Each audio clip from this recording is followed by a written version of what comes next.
Many that deserve death live, and many that die deserve life. Can you give that to them?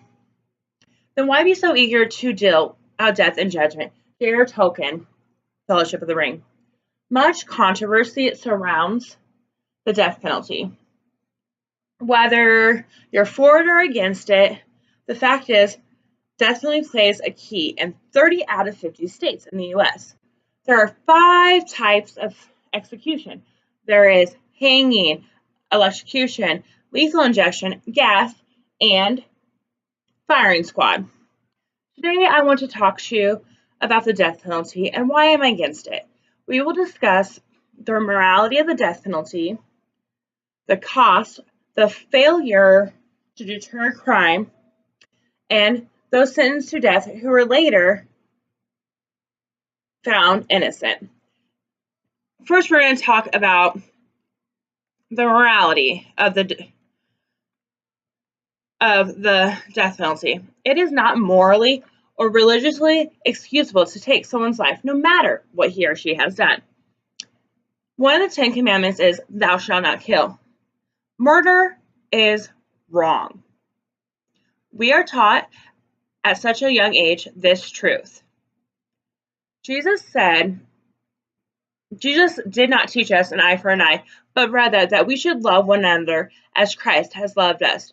I am against the death penalty because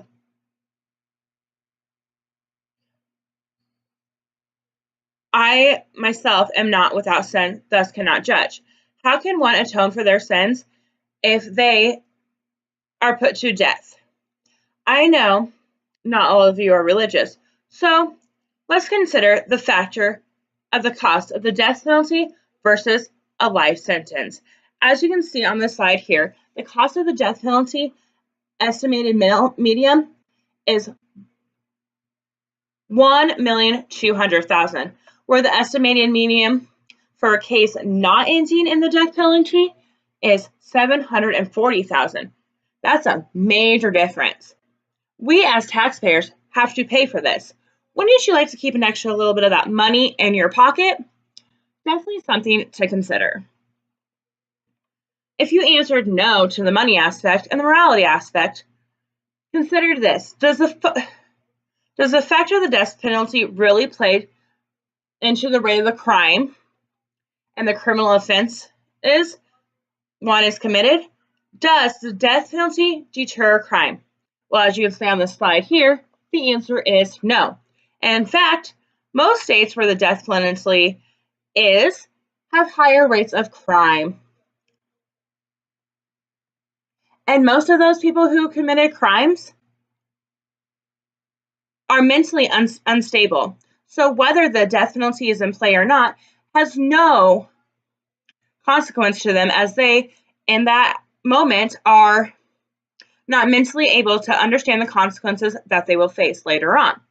My belief is if you do the crime, you pay the time, not if you do the crime, you lose your life.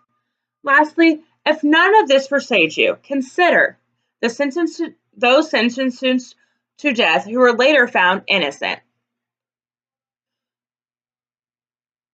While 1,420 were convicted, killers have been executed since the death penalty was reinstated in 1976. 150 of those have been cleared of any wrongdoings. Consider that 156 were scheduled to be executed and were found not guilty. That is 156 innocent.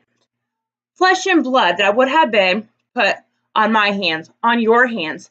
Their life would have been ours, our fault. Could you sleep knowing that an innocent person was put to death for one of the following reasons? Eyewitness errors, government misconduct, false confession, and junk science. I know I couldn't. So I'm asking you this. When you have all the facts about death penalty not being cheaper than a life sentence, the judicial system making mistakes, and the death penalty not really deterring crime, what do? The fact is simple. The only solution? Abolish the death penalty. Jan Roscoe, The Social Contract, explained it the best. In any case, frequent punishments are a sign of weakness or slackness in the government. They're so bad, someone is not so bad that he cannot be made good for something. No man should be put to death, even as an example. Let me say that again. Even as an example, no one should be put to death. He can be left to live without danger in society. So, what does this mean? It means the death penalty is no good. We need to abolish it. Thank you for your time. Is there any questions?